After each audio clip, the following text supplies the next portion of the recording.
It happened so fast, the gasps came before anyone understood what was unfolding. One moment, the Morgan estate's study gleamed with old money elegance, mahogany walls, crystal decanters, and the hushed reverence of inherited wealth. The next, Henry Morgan's hand was wrapped around Harriet's throat, his face twisted with rage, his grip meant to intimidate, to dominate, to remind her of her place. But her eyes didn't show fear. They didn't water or plead.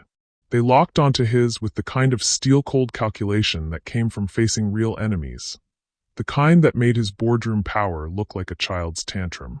And in the next 60 seconds, something would happen that would make every Morgan in that room reconsider who Harriet Morgan really was. Welcome back to Winnie Tales. I truly appreciate your love and support. If you're enjoying this story, don't forget to hit that subscribe button, like the video, and comment where you're watching from. Your support helps us bring more wonderful stories, and trust me, you don't want to miss them. Now let's continue. Henry Morgan straightened his Seville rose suit jacket and surveyed the gathered family members with the satisfaction of a king addressing his court. At 68, he possessed the kind of weathered handsomeness that came with country club memberships, private physicians, and the absolute certainty that his bloodline elevated him above ordinary people. Silver-haired and imposing, he'd spent 40 years building the Morgan Empire into a fortress of influence and control. "Before we begin," announced Charles Whitmore, the family attorney, his voice carrying the practiced neutrality of someone who'd witnessed decades of Morgan family drama, "I want to remind everyone that Jonathan's wishes were explicitly documented and legally binding." Henry's jaw tightened. He knew exactly what that meant. His son, his weak, idealistic son, had defied him one final time. "Some people," Henry said, his voice dripping with the smooth authority of generational wealth and learned prejudice, "mistake marriage for a lottery ticket. They see an opportunity and exploit grief." His eyes cut across the table to where Harriet sat. "They don't understand that names like ours aren't just inherited, they're protected." The other family members shifted uncomfortably. Henry's sister dabbed at her eyes with an embroidered handkerchief. Jonathan's cousins stared at the table. Everyone knew who Henry meant. "Perhaps we should simply proceed with the reading," Charles suggested carefully, his hands trembling slightly as he opened the leather portfolio containing Jonathan's last will and testament. Henry's pale blue eyes remained fixed on Harriet with the cold assessment of a predator. "By all means. Let's see what poison she poured in my son's ear."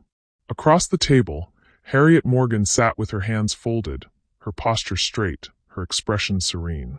At 32, she carried herself with a quiet dignity that finishing schools tried to teach but rarely achieved. The kind that came not from etiquette lessons, but from knowing exactly who you were when everything was stripped away. Her dark skin glowed softly in the chandelier light, and her natural curls were pinned back elegantly, framing a face that revealed nothing of the storm she felt inside. She wore a simple black dress, respectful, modest, unadorned, because she understood that in rooms like this, people looked for reasons to judge. Her wedding ring caught the light as she adjusted her position, the only jewelry she wore. 6-year-old twins Ethel and Ethan were upstairs with the nanny, too young to witness their grandfather's cruelty. The mahogany-paneled study impressed visitors with its floor-to-ceiling bookshelves, its historical family portraits, and its imported Persian rugs. But Harriet saw it differently. She noticed the security camera in the corner that Henry thought was hidden. She calculated the distance to the door, 12 feet, one potential obstacle if someone tried to block her exit. She observed the letter opener on the desk, the heavy bookends, the fireplace poker. More than that, she noticed how everyone in the room avoided her eyes, as if acknowledging her humanity might force them to confront their complicity. Her hands remained steady, but her mind moved with practiced precision, cataloging details, assessing threats, and maintaining the situational awareness that had kept her alive in places far more dangerous than this gilded cage. 8 years in Army intelligence had taught her to read rooms, identify power dynamics, and recognize when men like Henry mistook silence for weakness. Most people in this room saw a widowed janitor who'd gotten lucky. They saw someone out of her depth, drowning in a world she didn't belong to. Harriet saw every exit, every weapon, and every person's breaking point. Old habits from a life they knew nothing about. The hand around Harriet's throat released as suddenly as it had struck. Henry staggered backward, breathing hard, his face flushed crimson with a rage that seemed to age him 10 years in 10 seconds. The leather portfolio slipped from Charles Whitmore's trembling fingers and hit the Persian rug with a muted thud that echoed like a gunshot in the suffocating silence. No one moved. No one spoke. Harriet remained in her chair, her hand rising slowly to touch her neck where Henry's fingers had left angry red marks against her dark skin. She didn't gasp, didn't cry out, didn't give them the satisfaction of seeing her break. Instead, she straightened her spine and met each family member's gaze in turn, a silent inventory of cowardice. Jonathan's cousin Marcus looked away first, suddenly fascinated by his Italian leather shoes. Henry's sister Eleanor pressed her handkerchief to her mouth, her eyes wide with horror, but she said nothing. Not one word of protest. Not one whisper of defense. The silence itself became an indictment. "This meeting is adjourned," Charles managed finally, his voice strangled. He was already calculating liability, lawsuit exposure, witness statements.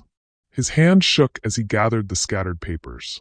"Mrs. Morgan, I must insist we reschedule under different circumstances." "No need," Harriet said quietly, rising to her feet with the fluid grace of someone trained to maintain composure under duress. Every muscle in her body screamed to react, to defend, to strike back with the precision that had been drilled into her during countless hours of hand-to-hand combat training. But that wasn't the battlefield she was on. Not yet. "I have everything I need." She moved toward the door, and the crowd of Morgans parted like water, suddenly unwilling to be too close to her. As if dignity were contagious. As if courage might demand something of them they weren't prepared to give. Henry's voice stopped her at the threshold, thick with venom. "You think you've won something here? You think Jonathan's signature on paper makes you one of us?" He laughed, a bitter sound that cracked in the middle. "I built this empire with my hands, my sweat, my name. And I'll be damned if I let some woman who manipulated my son steal what 3 generations of Morgans." Manipulated? Harriet turned slowly, and something in her movement made Henry's next words die in his throat. "Your son loved me. He loved our children. And the fact that you can't understand love without suspicion says far more about you than it does about me." "How dare you put your hands on me in front of witnesses?" Harriet continued, her voice level but carrying a weight that filled the room. "You assaulted a grieving widow at her husband's while reading because you couldn't control your rage at losing control of his choices. So ask yourself, Mr. Morgan, who manipulated whom? Who's really the threat to this family's legacy?" She didn't wait for an answer. The door clicked shut behind her with the finality of a coffin closing. Outside, the autumn air hit her face like a slap, cold and cleansing. Harriet's hands shook as she gripped the iron railing of the mansion's front steps, the adrenaline she'd suppressed finally coursing through her system. Behind her, the Morgan estate loomed, a Gothic revival monstrosity of turrets and stone, built to intimidate, designed to remind visitors of their insignificance. She'd always hated this house. The hired car waited at the circular driveway, and Harriet climbed into the back seat, pulling the door shut with perhaps more force than necessary. The driver, an older man named Thomas who'd worked for Jonathan, met her eyes in the rearview mirror with something like respect. "Home, Mrs. Morgan?" She nodded, not trusting her voice yet. As the car rolled down the tree-lined drive, past the manicured hedges and sculpted gardens that required a staff of 12 to maintain, Harriet finally allowed herself to breathe. Her phone buzzed. 17 missed calls. 12 text messages. All from numbers she didn't recognize. Press, probably, or Morgan family attorneys trying to do damage control. She powered the phone off and watched the mansion disappear behind a curtain of oak trees. The silence in the car became a cocoon, and in that space, memory flooded in uninvited. But to understand how Harriet Morgan became the woman who could stare down a man choking her in his own study, you need to understand the journey that forged her. You need to go back 8 years to a completely different battlefield. Afghanistan, 2017. The interrogation room in Bagram Air Base smelled like concrete dust and sweat.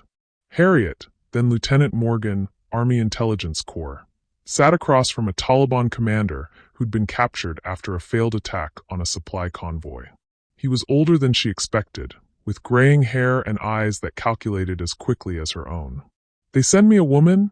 he said in Pashto, his smile showing gaps where teeth should have been. Americans grow weak. Harriet didn't flinch, didn't rise to the bait.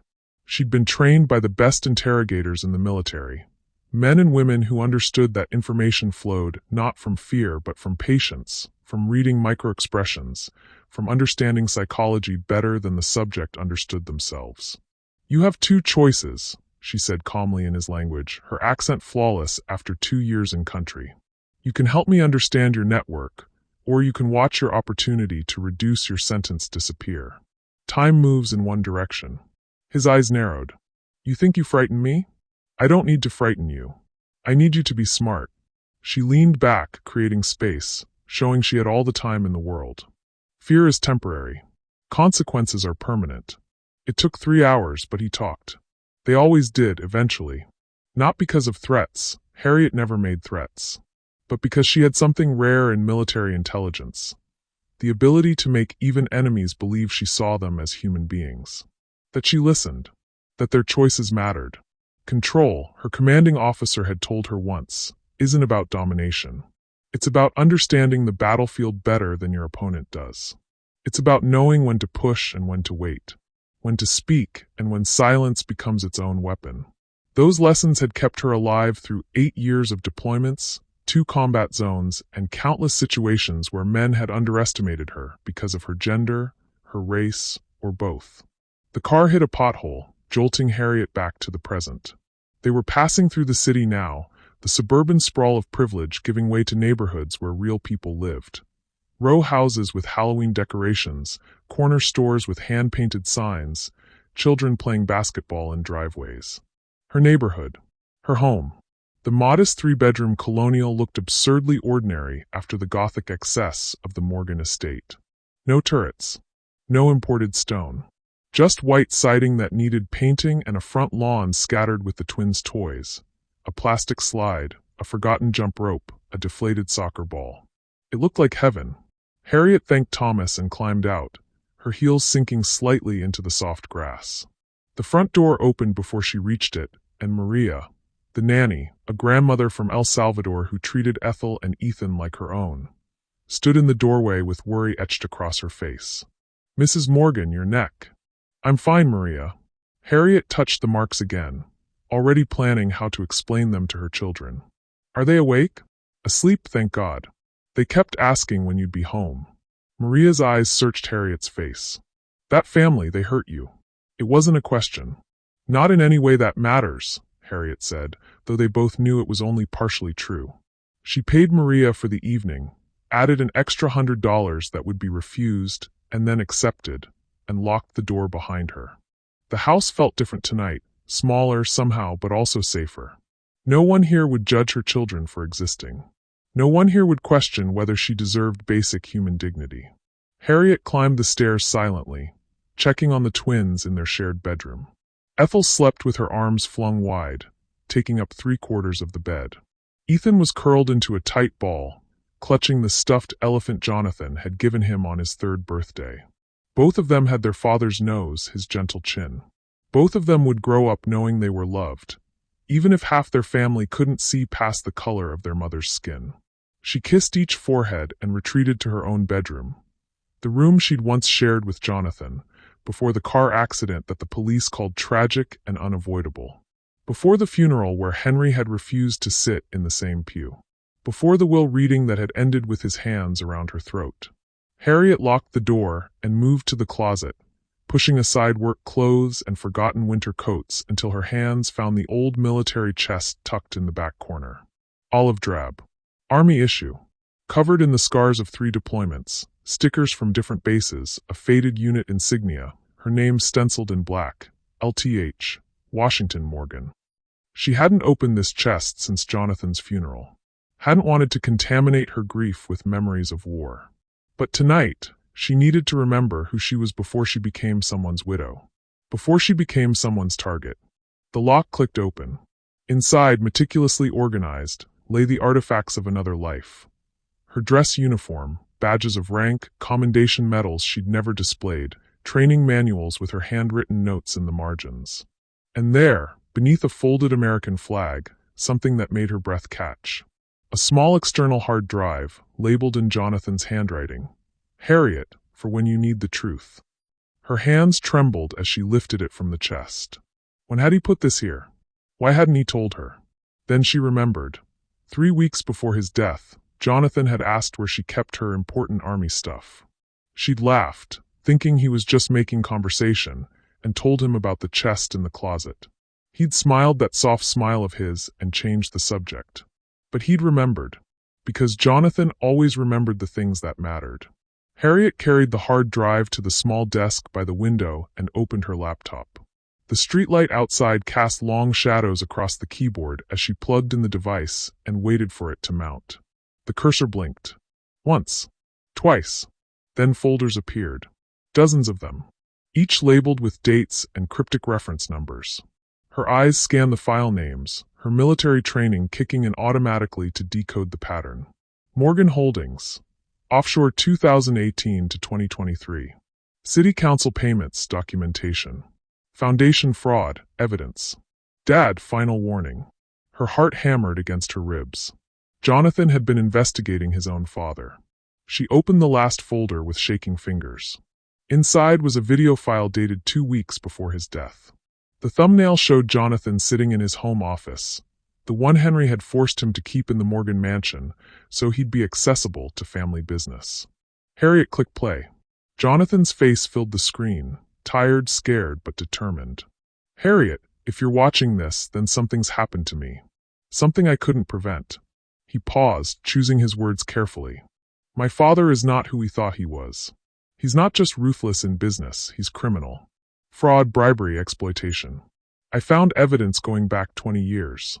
The video Jonathan glanced off camera, as if hearing something. I confronted him yesterday. I told him I was going to the federal authorities, that I couldn't be part of this anymore.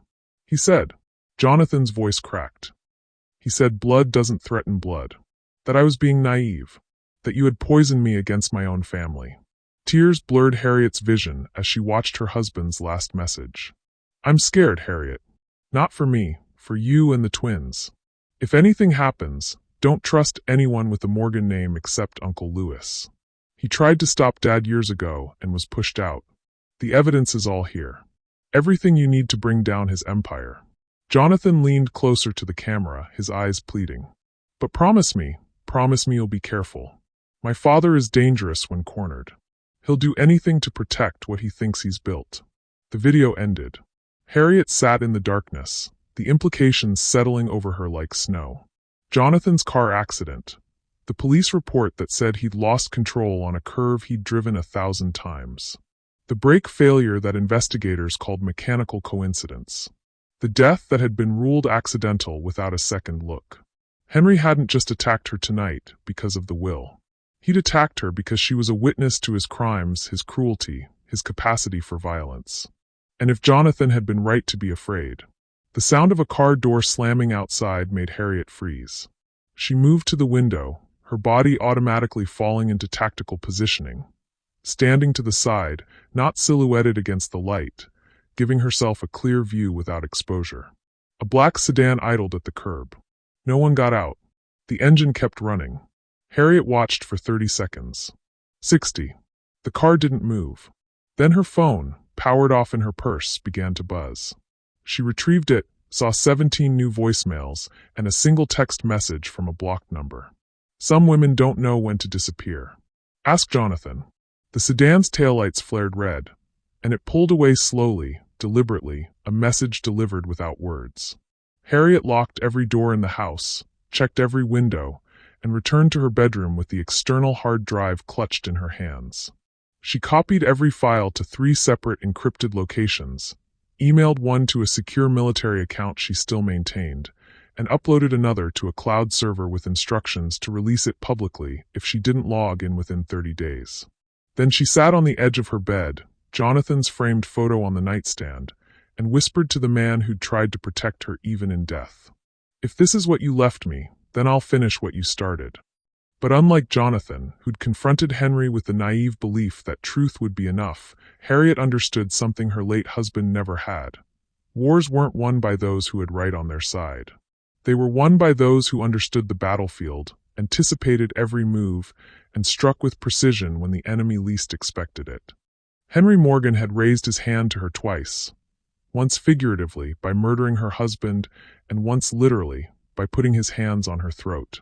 There wouldn't be a third time, because the widow he dismissed as powerless had 8 years of military intelligence training, a hard drive full of evidence, and nothing left to lose except the children sleeping down the hall. The war had begun the moment Jonathan died. Tonight, Harriet finally accepted she was fighting it. The headline hit newsstands 3 days after the will reading, splashed across the Metro Tribune's lifestyle section in tasteful serif font designed to make gossip look like journalism. Mystery widow inherits Morgan fortune. Gold digger or grieving spouse? Harriet stood in the corner store 2 blocks from her house, staring at the newspaper rack while the clerk rang up milk and cereal for the twins' breakfast. The article featured 2 photographs side by side. Jonathan in his Yale graduation robes, golden and privileged and untouchable, and Harriet from her Army personnel file. Younger, in uniform, her expression serious. The caption beneath read, "From military service to Morgan millions. One woman's remarkable rise." Remarkable rise. As if love were a ladder. As if marriage were a heist. "That'll be $18.47, the clerk said, then noticed what Harriet was looking at. His eyes flickered between her face and the newspaper, recognition dawning with the uncomfortable awareness of someone who'd just stepped in something ugly. You want the paper too?" "No," Harriet said quietly, handing him a 20. "I already know how that story ends." But as she loaded groceries into her car, she grabbed her phone and pulled up the article online. The words were worse than the headline suggested. Sources close to the Morgan family describe Harriet Washington Morgan as calculating and opportunistic, a woman who allegedly used her relationship with the troubled heir to secure access to one of the city's oldest fortunes. While Jonathan Morgan's mental health struggles have been well documented, including a brief hospitalization in 2019, friends say he became increasingly isolated after his controversial marriage, cutting ties with longtime companions who questioned his wife's intentions. Harriet's hands tightened on the steering wheel. Jonathan's mental health struggles had been a single panic attack after discovering his father's financial crimes. The hospitalization was an overnight observation after he'd broken down in his therapist's office, terrified of what Henry might do if confronted. And his isolation had been Jonathan finally choosing peace over his family's toxic demands. But the Morgan spin machine had already rewritten history. By the time Harriet pulled into her driveway, her phone showed 43 notifications, news outlets requesting comment, social media posts dissecting her marriage, and one particularly vicious blog post titled, "How to Marry Up, a Case Study." She'd expected this. Henry Morgan didn't fight clean, and he had the resources to turn public opinion into a weapon. What she hadn't expected was how fast it would spread, or how deeply it would cut to see her love for Jonathan reduced to a mercenary transaction. Inside, Maria had already seen the news. She stood in the kitchen with her arms crossed, her expression thunderous. "Those people," she spat in Spanish, "they have no shame. No souls. They have lawyers," Harriet corrected quietly, unpacking groceries with mechanical precision. "And money, which means they have narratives." She paused, staring at a carton of orange juice.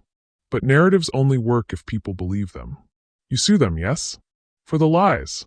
That's exactly what they want, a legal battle that keeps me defensive, distracted, and buried in depositions while they dismantle everything Jonathan tried to protect." Harriet closed the refrigerator and met Maria's eyes. "No, we let them think they're winning. For now." The call from the Morgan Holdings CFO came at 9:47 a.m., professionally courteous and devastatingly efficient. Harriet sat at her kitchen table while Martin Ashford explained in smooth corporate language that the company board had voted to freeze all accounts associated with Jonathan's estate pending resolution of inheritance disputes and verification of testamentary capacity. Translation: they were cutting off her money until she could prove Jonathan had been sane when he'd left her everything. The company's legal team will be reaching out to schedule a psychological evaluation of Mr. Morgan's state of mind in the months before his death, Ashford continued. "Standard procedure in estates of this size, I'm sure you understand. We have a fiduciary responsibility to." To protect Henry Morgan's interests, Harriet finished. I understand perfectly, Mr. Ashford. Mrs. Morgan, I assure you this isn't personal. Everything's personal when someone puts their hands on your throat. The line went silent. Yes, Mr. Ashford, I know about the board meeting where Henry showed everyone photographs of his fingerprints on my neck and called it justifiable family intervention. I know he's convinced you all that I'm a threat to the company. So let's not pretend this is about procedure. Ashford cleared his throat uncomfortably. Nevertheless, the freeze remains in effect until I'm destroyed or disappear. Understood.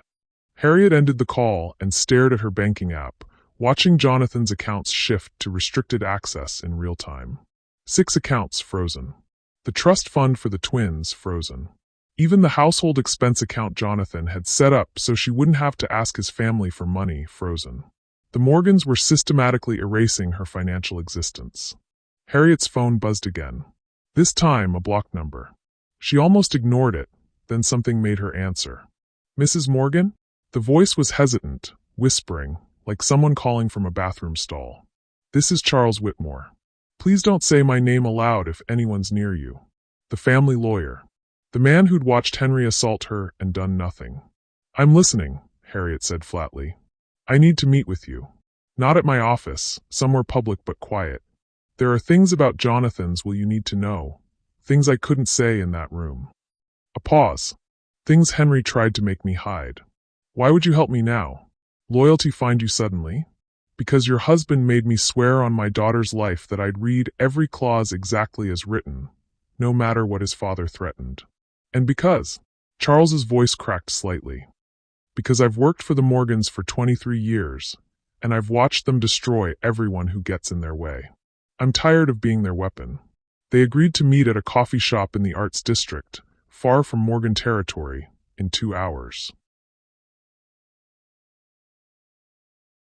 Harriet spent those 2 hours in her bedroom with her laptop, the external hard drive, and 8 years of intelligence training that had taught her how to decode encrypted communications. The files Jonathan had left her were sophisticated, password-protected folders within folders, financial documents deliberately mislabeled, emails with innocuous subject lines hiding damning content. But they weren't military-grade encryption. Jonathan had been smart, careful, but ultimately a civilian who didn't know how deeply paranoid true security required you to become. She cracked the first password in 40 minutes, the twins' birthday backwards. Inside, she found a spreadsheet labeled Foundation Expenses 2020 to 2023 that was actually a ledger of offshore account transfers. Millions of dollars flowing from Morgan Holdings to shell companies in the Cayman Islands, then washing back through a charity Henry had established in his late wife's name. The Morgan Family Foundation, celebrated for its generous donations to children's hospitals and arts programs, was actually a sophisticated money laundering operation. The second folder took longer, an hour of trying variations on significant dates before she realized Jonathan had used the day they'd first met. The Veterans Day charity gala where a nervous heir to a fortune had asked an army lieutenant why she looked so uncomfortable in a cocktail dress. Because I'd rather be in uniform, she'd told him honestly. At least then people know exactly who I am. I think that's the most beautiful thing anyone's ever said, Jonathan had replied, and she'd fallen a little bit in love with him right there, standing beside a champagne fountain, both of them pretending to belong. Inside this folder, emails. Dozens of them, sent from Jonathan's personal account to an address she didn't recognize. lewis.carter.md@securedmail.com. She opened the most recent one, dated 4 days before Jonathan's death. Uncle Lewis, Dad knows I've been documenting everything. He made a comment today about family loyalty and unfortunate accidents that felt like a threat. I'm sending you copies of everything as backup. If anything happens to me, Harriet will need allies. Please help her understand what she's facing. They'll try to destroy her. Don't let them. J. Uncle Lewis. The name Jonathan had mentioned in his video message. The one Morgan Henry had pushed out years ago. Harriet made a note to find him. But the email that made her blood run cold came next. Sent from Henry's corporate account to someone named Victor Kozlov. The situation with my son has become untenable. He's threatening the entire operation with his moral posturing. I need a clean solution that looks accidental. Your fee plus 50% for discretion. Respond via usual channels. The date, 6 days before Jonathan's car crash. Harriet's vision blurred. She'd suspected. But suspicion and proof were different countries, and she'd just crossed the border into a place where grief became fury. Her husband hadn't died in an accident. He'd been murdered.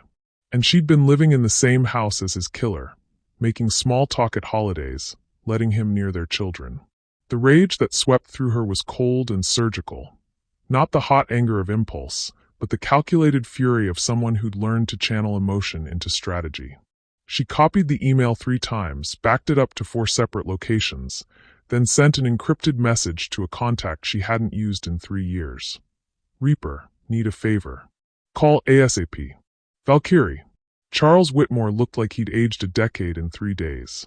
He sat in the back corner of the coffee shop, nursing something dark and strong, his expensive suit wrinkled as if he'd slept in it. When Harriet slid into the seat across from him, he flinched. "Thank you for coming," he said quietly. "Tell me what Henry tried to hide." Charles glanced around, then pulled a thin folder from his briefcase. 3 weeks before Jonathan died, Henry came to my office with a revised will. He said Jonathan had changed his mind, wanted to leave the estate in a family trust with Henry as executor. There was a signature, perfectly forged. I checked it against documents I'd witnessed personally, and it was flawless. But you didn't file it. Jonathan had made me promise, made me swear, that if anything ever seemed wrong, I should verify directly with him before making changes. So I called him. Charles's hands trembled around his coffee cup. He had no idea what I was talking about. Said he'd never authorized any changes. We agreed to keep the original will secure and say nothing to Henry. Did you tell Jonathan his father was trying to forge documents? I tried. But Jonathan, he didn't want to believe his father was capable of that level of deception. Charles looked up, his eyes haunted. 2 weeks later, your husband was dead. And Henry showed up at my office, demanding I destroy Jonathan's original will and file the forged version. When I refused, the lawyer's voice dropped to a whisper. He said my daughter goes to Princeton. Said it's a dangerous campus, lots of opportunities for young women to get hurt if they're not careful. Harriet's jaw tightened. He threatened your child. I'm giving you this folder because I can't live with myself anymore. Inside are copies of both wills, documentation of Henry's forgery attempt, and a notarized statement of everything I just told you. Charles pushed it across the table. It won't hold up in court without my testimony, which I can't give without putting my daughter at risk. But maybe it gives you leverage. It gives me ammunition, Harriet corrected, taking the folder. Thank you, Mr. Whitmore. As she stood to leave, Charles grabbed her wrist gently. Mrs. Morgan, Harriet, they're going to come after you with everything they have. Henry has investigators, lawyers, connections to people who make problems disappear.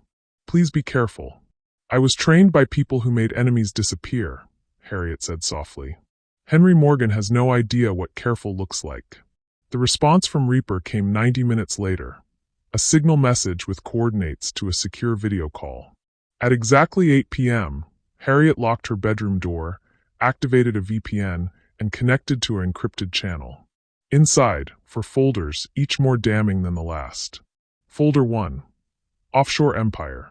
Harriet opened the first spreadsheet and felt her military training kick in, organizing chaos into strategic intelligence. Jonathan had been meticulous, tracking money flows like a cartographer mapping enemy territory. Morgan Holdings had 17 shell companies registered across 5 countries: Cayman Islands, British Virgin Islands, Panama, Singapore, and Luxembourg. Each company had innocuous names: Riverside Capital Partners, North Point Investment Group, Horizon Trust Management, designed to sound legitimate while obscuring their true purpose. The money moved in complex spirals. Corporate profits from Morgan Holdings would be invoiced for consulting services by the shell companies at wildly inflated rates. Those payments, millions per quarter, would disappear offshore, beyond the reach of U.S. tax authorities. Then, cleaned and restructured, portions would flow back through the Morgan Family Foundation, allowing Henry to take charitable deductions while effectively paying himself. It was brilliant. Illegal, but brilliant. Harriet cross-referenced the dates with major Morgan Holdings announcements. Every time Henry had stood before cameras praising the company's commitment to transparency and American values, he'd been siphoning millions into accounts that existed only as electronic ghosts. But the damning evidence came in a subfolder labeled political insurance. Jonathan had documented payments to 7 federal judges, for state legislators, 2 city council members, and 1 very prominent district attorney. The same DA who'd closed the investigation into Jonathan's accident within 48 hours. Each payment was carefully disguised. Campaign contributions just below reporting thresholds, speaking fees for events that never happened, consulting contracts for phantom work. But the pattern was unmistakable once you knew to look for it. Henry Morgan hadn't just built an empire. He'd purchased a legal system. Harriet's jaw clenched as she read the notes Jonathan had added. Judge Morrison ruled in favor of Morgan Holdings in 3 separate cases while receiving $180,000 through his wife's consulting firm. This isn't justice. This is a kingdom. Folder 2. The Foundation Lie. The Morgan Family Foundation was Henry's masterpiece of deception, a charitable organization so respected that former presidents attended its annual gala, so trusted that grieving families donated in lieu of flowers, so seemingly noble that questioning it felt like blasphemy. Jonathan had torn it apart line by line. Of the $47 million the foundation claimed to have donated over the past 5 years, only $8 million had actually reached legitimate charitable causes. The rest had been absorbed by administrative costs that included $12 million to management consultants, who were actually Morgan family members billing for non-existent work, $8.5 million in program development that funded Henry's private art collection, $6 million for a scholarship program that had awarded exactly 11 scholarships, 10 of them to children of Morgan Holdings executives, $4 million in facility maintenance. For a foundation headquarters that was actually a Morgan Holdings conference room, the remaining millions vanished into the same offshore accounts, seasoned with the legitimacy of charitable purpose. Harriet opened a video file dated 8 months before Jonathan's death. It showed a foundation board meeting, secretly recorded from Jonathan's phone positioned on the conference table. Henry's voice dominated. The beauty of a family foundation is that nobody questions generosity. We could run a dog-fighting ring through this organization, and people would still applaud us at galas. Laughter from the board members. Our accountants ensure we hit the minimum distribution requirements. We get tax benefits that more than offset the actual charity, and we maintain the Morgan name as synonymous with philanthropy. It's perfect. Jonathan's voice quieter. Dad, this isn't what Mom wanted when she established the foundation. Your mother is dead, Jonathan. She wanted many things. I'm ensuring her name lives on in a way that benefits this family. That's what leadership looks like. The video ended. Harriet sat in the darkness, understanding crystallizing like ice. Henry hadn't just stolen from the government through tax evasion. He'd stolen from every grieving parent who'd donated to a children's hospital fund, every veteran who'd contributed to a scholarship program, every well-meaning person who'd believed the Morgan name meant something noble. He'd weaponized grief itself. Folder 3. Surveillance and Control. This folder chilled Harriet in ways the financial crimes hadn't. Jonathan had documented a surveillance operation that would have made intelligence agencies envious. Henry had hired a private security firm, Sentinel Risk Management, to monitor Jonathan's movements, communications, and associations. The reports read like military intelligence assessments. Target met with journalist Sarah Chin at Downtown Cafe, 1:47 p.m. Conversation lasted 43 minutes. Chin specializes in corporate corruption investigations. Recommend enhanced monitoring. Target accessed encrypted cloud storage from personal device. Unable to determine contents. IT penetration may be necessary. Target's wife, Harriet Morgan, displays unusual situational awareness. Military training evident in movement patterns and environmental scanning. Potential complication if conflict escalates. So they'd been watching her too. The realization sent a cold rage through Harriet's chest. But the reports that made her hands shake came from the final week of Jonathan's life. Target confronted principal regarding offshore accounts and foundation discrepancies. Meeting became hostile. Target threatened exposure. Principal authorized escalation to Phase 3. Awaiting confirmation of method and timeline. Target's vehicle accessed for mechanical evaluation. Brake line compromise feasible. Accident scenario has highest success probability with minimal investigative risk. Incident executed as planned. Target's vehicle left Mountain Road at approximately 11:23 p.m. Emergency response delayed due to remote location. Target pronounced deceased at scene. Recommend monitoring widow for suspicious activity. The clinical language couldn't disguise what Harriet was reading. A murder planned with the precision of a military operation, documented by the very people who'd executed it. She opened the final file in the folder, an audio recording, poor quality but audible. Jonathan's voice, shaking with emotion. I know you're having me followed, Dad. I found the GPS tracker on my car. I found the tap on my phone. And I want you to know something. A pause, Jonathan gathering courage. If you ever touch Harriet or the kids, if you even think about threatening my family, I will bury you with your secrets. Every offshore account, every bribed judge, every lie you've built this empire on. I'll burn it all down and salt the earth behind me. Henry's response was cold. You're emotional, son. Making threats you don't have the stomach to follow through on. Try me. I built this empire for you. For your children. Everything I've done has been to ensure the Morgan name endures. You built it on corpses and corruption. And I won't let my kids inherit that legacy. Silence. Then Henry's voice, quiet and deadly. You're forcing my hand, Jonathan. I don't want to, but you're forcing me to choose between you and everything I've built. Don't make me choose. I already have, Jonathan said, and the recording ended. 3 days later, his car had left the road. Folder 4. Project Truth. The final folder contained Jonathan's endgame. A comprehensive dossier prepared for federal prosecutors, complete with evidence summaries, witness statements he'd collected, and a personal statement that began. My name is Jonathan Alexander Morgan, and I am about to testify against my father for crimes including fraud, tax evasion, bribery, and conspiracy. I am making this statement in case I don't survive to testify in person. Everything in this document is true. I have verified it personally, and I am prepared to face any consequences for my own complicity in remaining silent for so long. Jonathan had been ready to sacrifice everything, his inheritance, his family name, his relationship with his father, to do the right thing. And it had gotten him killed.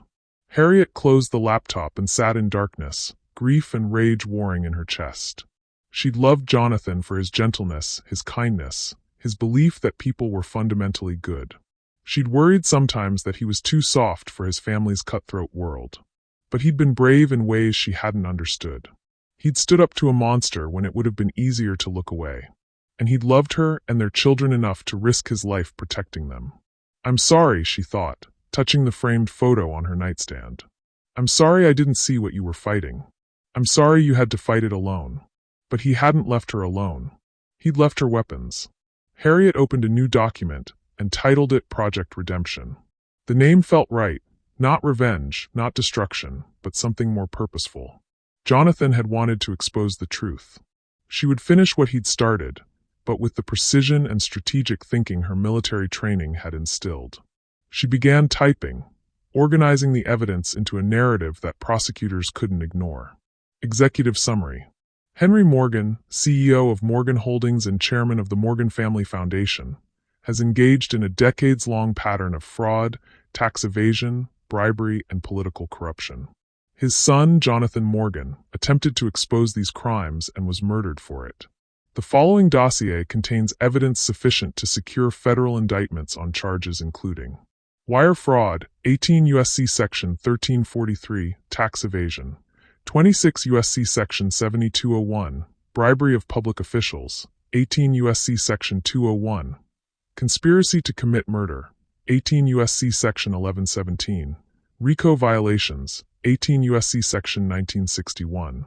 She worked through the night, building a case that would survive legal challenges, organizing evidence chains, cross-referencing documents, and creating an index that would make prosecutors' jobs easier. By 4:47 a.m., she had a 247-page document that read like a military intelligence briefing, clear, comprehensive, devastating. But she wasn't finished. Project Redemption needed insurance, contingencies, and strategic timing. She created multiple encrypted copies, storing them in locations Henry could never reach. Cloud servers with deadman switches, secure military networks through Marcus's contacts, and legal firms that specialized in whistleblower protection. Then she drafted 3 letters. 1. To the U.S. Attorney's Office, District of New York. 2. To the Internal Revenue Service, Criminal Investigation Division. 3. To Sarah Chun, the investigative journalist Jonathan had trusted. Each letter outlined the basic allegations and promised full documentation upon receipt of whistleblower protections. She dated them but didn't send them, not yet. Timing would be everything. As dawn broke through her curtains, painting the room in shades of gray and gold, Harriet saved the final version of Project Redemption and backed it up one more time. Her eyes burned with exhaustion, but her mind felt clearer than it had since Jonathan's death. Henry Morgan had built an empire on lies, and Jonathan had died trying to expose it. Now Harriet would finish the job, not with violence, not with rage, but with the one thing Henry's money couldn't buy. Truth so comprehensive and undeniable that even his purchased judges couldn't ignore it.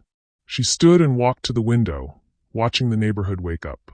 Somewhere across the city, Henry was sleeping in his penthouse, secure in his power, confident that his money and connections made him untouchable. He had no idea that his daughter-in-law, the woman he'd dismissed as a gold digger, the widow he'd assaulted in his own study, was about to become the most dangerous enemy he'd ever faced. Because Harriet Morgan wasn't just a grieving widow anymore. She was a soldier who'd found her mission. And this time she wouldn't lose. She picked up Jonathan's photo one more time, her thumb tracing his smile. "I'm going to burn his empire down," she whispered. "Not with fire, with truth. The way you would have wanted. The way you deserved to see happen." The photo seemed to smile back, and for the first time since his death, Harriet felt something other than grief, purpose. The war was no longer coming. The war had begun. The first crack appeared on a Tuesday morning, innocuous as a hairline fracture in fine china. Henry Morgan stood in his penthouse office, phone pressed to his ear, listening to his banker deliver news that should have been routine. Instead, Marcus Wellington's voice carried an unfamiliar tension, the careful tone of someone navigating a minefield. "Henry, I'm calling as a courtesy. The compliance department has flagged several transfers from your offshore accounts. Nothing to worry about, I'm sure, but federal regulations require us to file a suspicious activity report when patterns match certain profiles." Henry's grip tightened on the phone. "Patterns? What patterns? I've been banking with you for 30 years, Marcus. I understand, and normally this would be handled quietly. But there's been increased scrutiny on high-net-worth accounts, and with the recent publicity around your family." A delicate pause. "The timing is unfortunate. We're required to freeze the accounts pending review." "You're freezing my accounts?" Henry's voice rose, controlled fury bleeding through. "Do you have any idea how many businesses depend on those operating funds? It's temporary. 60 days, perhaps 90. Just a formality. There are no formalities when it comes to my money, Marcus. You call your compliance department and—" "I can't, Henry. The report is already filed. My hands are tied." The line went dead. Henry stared at the phone, his reflection ghostly in the floor-to-ceiling windows overlooking the financial district. Somewhere in the city below, people were making decisions about his empire. Decisions he hadn't authorized. Decisions beyond his control. It was a feeling he hadn't experienced in 40 years, and it tasted like copper in his mouth. By Thursday, 3 of Morgan Holdings' major partners had requested emergency meetings to discuss concerns about ongoing business relationships. By Friday, 2 had withdrawn from joint ventures entirely, citing strategic realignment, in press releases that reeked of panic. Henry's assistant, Patricia, a woman who'd worked for him for 15 years without showing emotion beyond professional courtesy, now flinched when he entered the room. He'd caught her whispering on the phone twice, conversations that died the moment she saw him. "Who were you talking to?" he'd demanded the second time. "My daughter's school, Mr. Morgan. Permission slip for a field trip." But her eyes had slid left when she said it, a tell he'd learned to recognize in decades of negotiations. She was lying. Everyone was lying. That afternoon, Henry found himself standing in the Morgan Holdings executive bathroom, hands braced on the marble sink, staring at a stranger in the mirror. When had the silver in his hair turned to white? When had the lines around his mouth become canyons? He looked 78, not 68. He looked haunted. Ridiculous, he told himself. You're tired. Stressed. This is a temporary setback, nothing more. But when he returned to his office, his CFO was waiting with a tablet displaying the morning's financial news. The headline read, Morgan Holdings under federal investigation. Sources cite irregularities in foundation finances. Who leaked this? Henry's voice was deadly quiet. We don't know. The article cites anonymous sources familiar with the investigation. It could be anyone, regulators, former employees, journalists fishing for scandal. The CFO shifted uncomfortably. Henry, I need to ask. Is there any truth to? Get out. But if there are compliance issues we should address. Get out. The CFO fled. Henry stood alone in his corner office, surrounded by 40 years of success, awards, photographs with presidents, framed magazine covers proclaiming him business visionary and philanthropic leader, and felt the walls closing in. Somewhere in this city, someone was dismantling everything he'd built, piece by carefully constructed piece. And he knew exactly who it was. Find her. Henry snarled into the phone that evening, pacing his penthouse study like a caged animal. I don't care what it costs. I want to know everywhere she goes, everyone she talks to, every move she makes. That woman is destroying my company, and I want proof. The voice on the other end belonged to Victor Kozlov, the private investigator Henry had hired to surveil Harriet. Victor's tone was carefully neutral. Mr. Morgan, I've been conducting surveillance as requested, but Mrs. Morgan's behavior is unusual. Unusual how? She doesn't act like someone planning corporate espionage. She takes her children to school. She grocery shops. She visits her late husband's grave.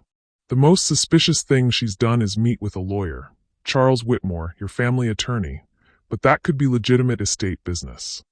Whitmore. Henry's blood pressure spiked. That coward is talking to her? One meeting at a coffee shop. 40 minutes. I couldn't get audio, but body language suggested he was apologetic, possibly confessional. Henry's hand trembled as he poured himself 3 fingers of scotch. Whitmore. The one man who knew about the forged will, who'd refused to file it, who had access to decades of Morgan family legal history. If he'd flipped, what about her communications? Phone calls, emails? That's where it gets interesting. Victor's voice took on a note of professional respect. Her digital security is exceptional. Military-grade encryption, VPN routing through multiple countries, burner phones she disposes of regularly. If I didn't know better, I'd say she was trained in counter-surveillance. She was Army, Henry said dismissively. Probably learned some spycraft nonsense. Mr. Morgan, I spent 10 years with the FBI. I've tracked mafia bosses with less sophisticated operational security. Your daughter-in-law isn't just using some spycraft. She's operating like an intelligence professional. A pause. I think we should consider the possibility that she's more dangerous than anticipated. Henry drained his scotch in one burning swallow. I don't care how dangerous she is. I want evidence of what she's doing, and I want it yesterday. Increase surveillance. Bug her house if you have to. That's illegal without. I said do it. The line went quiet for a long moment. When Victor spoke again, his voice was flat. I'll need an additional retainer. 50,000 wired tonight. Done. Just get me something I can use. After Victor hung up, Henry stood at the window, watching the city lights blur into a tapestry of gold and white. Somewhere down there, Harriet Morgan was sleeping peacefully while his empire crumbled. The injustice of it, the sheer audacity, made him want to put his fist through the glass. Instead, he poured another drink. That night, sleep came in fragments, broken by dreams that felt more like accusations. He stood in the Morgan estate study, but it was wrong. The furniture draped in white sheets, dust motes drifting through moonlight, the air thick with decay. At the head of the table sat his wife, Eleanor, dead 15 years but looking as she had the day before the cancer took her. Beautiful, dignified, disappointed. Eleanor. His voice echoed strangely. You've built your empire on sin, Henry. Her voice was soft, mournful. I told you years ago. When you first started with the offshore accounts, when you bribed that judge to rule in your favor. I told you it would poison everything. I built security. I built legacy. For Jonathan, for our family. You built a prison. Eleanor stood, and the room darkened around her. And now you've murdered our son to protect it. That was an accident. His brakes failed. Don't lie to me, Henry. Not anymore. Not when I'm the only one left who remembers who you used to be. She moved closer, and he wanted to look away but couldn't. You were good once. Before the money consumed you. Before power became your only god. I did what I had to do. No. Her hand touched his cheek, cold as marble. You did what was easy. And now that woman, that widow you attacked, that mother you threatened, she's going to show the world what you really are. And I won't mourn for you when she does. The study dissolved into smoke, and Henry fell. He jerked awake in his bed, sweat-soaked and gasping.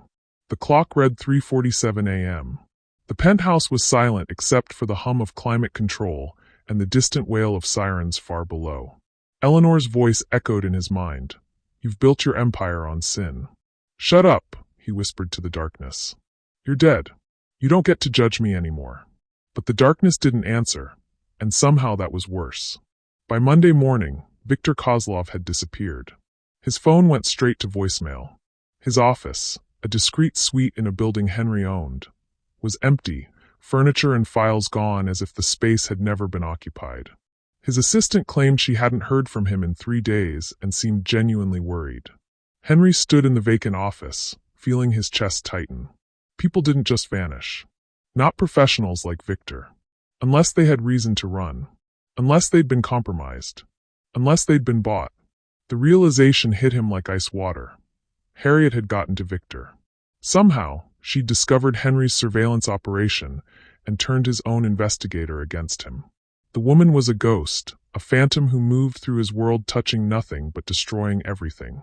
Find out where Kozlov went, Henry ordered his head of security. Bank records, credit cards, known associates. I want answers by tomorrow. But tomorrow brought only more questions.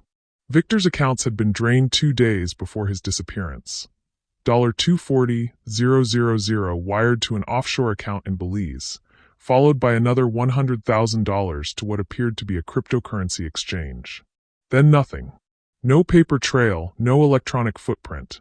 No evidence he'd ever existed beyond the empty office and the mounting sense of dread in Henry's gut. That afternoon, the Metro Tribune ran a follow-up story. Morgan Foundation investigation widens. FBI seizes financial records. The article cited leaked documents, showing a pattern of fraudulent charitable deductions, and quoted an anonymous federal investigator saying, "This appears to be a sophisticated money laundering operation disguised as philanthropy." Henry's lawyer called within minutes. "We need to talk about crisis management. The board is panicking, partners are fleeing, and now I'm hearing rumblings about a grand jury. Henry, if you have any exposure here, I need to know now so we can get ahead of it." "I've done nothing illegal," Henry said automatically. The lawyer's sigh spoke volumes. "That's not what I asked."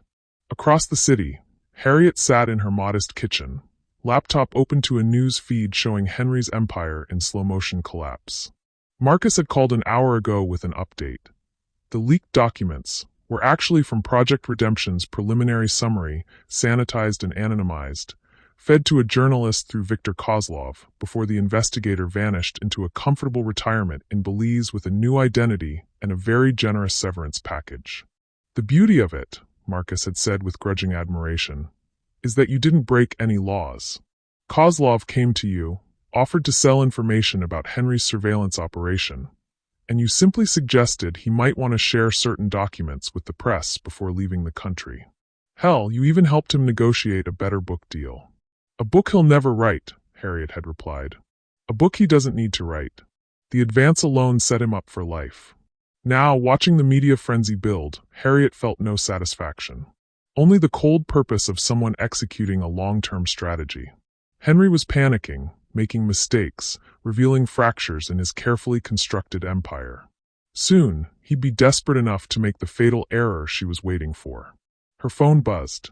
A text from an unknown number. "Mrs. Morgan, this is Claire Pemberton, Jonathan's cousin. I need to speak with you." Privately. It's about Henry. Harriet stared at the message. Claire had been at the will reading, silent when Henry had attacked her. But something in the text's tone suggested fear, not hostility. She replied, "Coffee shop on Maple Street. Tomorrow, 2 p.m. The response came immediately. "Thank you. You need to know what he's capable of. What he's planning."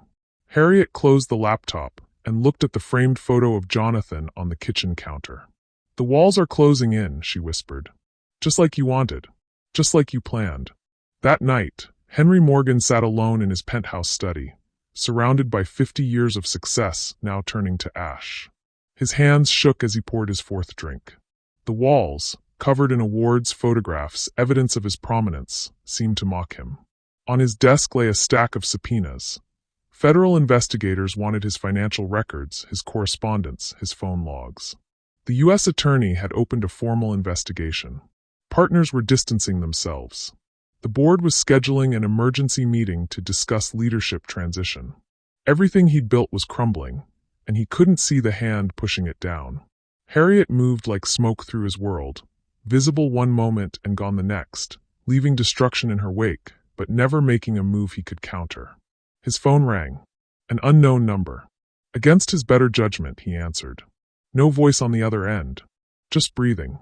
Then, after a long moment, a woman's whisper. "You should have left me alone, Henry. You should have honored your son's wishes.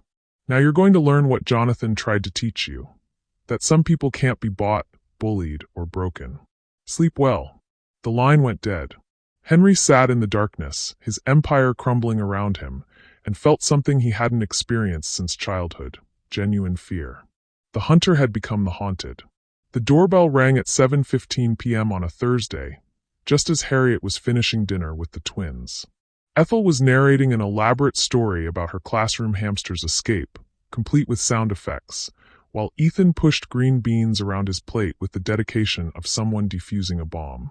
Harriet checked the security camera feed on her phone, a habit now, like locking doors and scanning parking lots.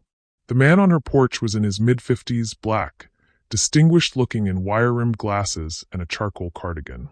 He held a brown leather messenger bag and stood with the patient posture of someone accustomed to waiting. She recognized him from photographs in Jonathan's study. Dr. Lewis Carter, her late husband's former business partner, and the Uncle Jonathan had trusted above all other Morgans. "Maria," Harriet called to the nanny, "can you get the kids started on homework? I have a visitor." She opened the door to find Lewis Carter's eyes, kind but carrying the weight of someone who'd seen too much, studying her with the same careful assessment she was giving him. "Mrs. Morgan, I apologize for coming unannounced. I wasn't sure if your phone was." He paused delicately. "Secure." "It is. But you were right to be cautious." Harriet stepped aside. "Please come in." They settled in the small living room, a space that couldn't have been more different from the Morgan estate's oppressive grandeur. Legos scattered across the coffee table, children's drawings taped to the walls, a worn sofa that had seen 6 years of family life. Lewis looked around with something like relief. "Jonathan loved this house," he said quietly. "He said it was the first place that felt like home instead of a museum." Harriet's throat tightened. He was good at finding beauty in simple things. "It's one of the reasons I loved him. And one of the reasons Henry hated him." Lewis opened his messenger bag and withdrew a sealed envelope, yellowed slightly with age. "Jonathan sent me this 2 days before he died. The postmark is from a mail service in Vermont. He drove 3 hours to mail it from a location his father couldn't trace. That's how frightened he was." Harriet took the envelope with hands that had steadied themselves through 8 years of military discipline. Inside, Jonathan's handwriting covered 2 pages, the letters slightly uneven as if written in haste. "Uncle Lewis, if you're reading this, I'm either dead or disappeared, which amounts to the same thing. I'm not being dramatic. I've seen what Dad does to people who threaten his empire. I've seen the offshore accounts where money goes to make problems vanish. I've heard him on the phone with people whose names you don't want to know. Yesterday, he ordered me to sign documents that would restructure Morgan Holdings to funnel another $40 million through our shell companies. He called it tax optimization. I called it money laundering.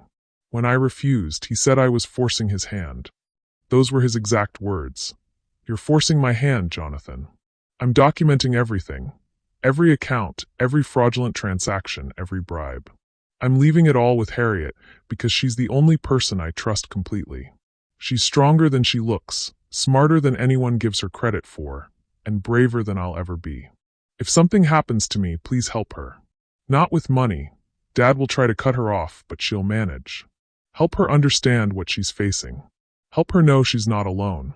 And tell her I'm sorry I didn't have the courage to fight this battle while I was alive to see it through. Tell her I loved her more than anything my family's name could buy. Jonathan.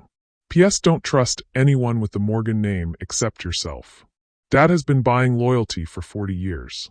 Even people who seem decent might be compromised. Harriet finished reading with tears streaming silently down her face. She folded the letter carefully and pressed it against her chest, as if she could absorb Jonathan's words into her heart. He knew, she whispered. He knew, and he tried to protect us, and they killed him anyway. Louis removed his glasses and wiped his eyes. I received this letter the day after his funeral. I wanted to come to you immediately, but I was afraid. Afraid of Henry, afraid of being associated with Jonathan's instability. That's what the family was calling it. His concerns about corruption.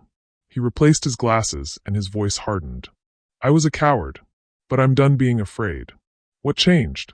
I saw the news about the federal investigation.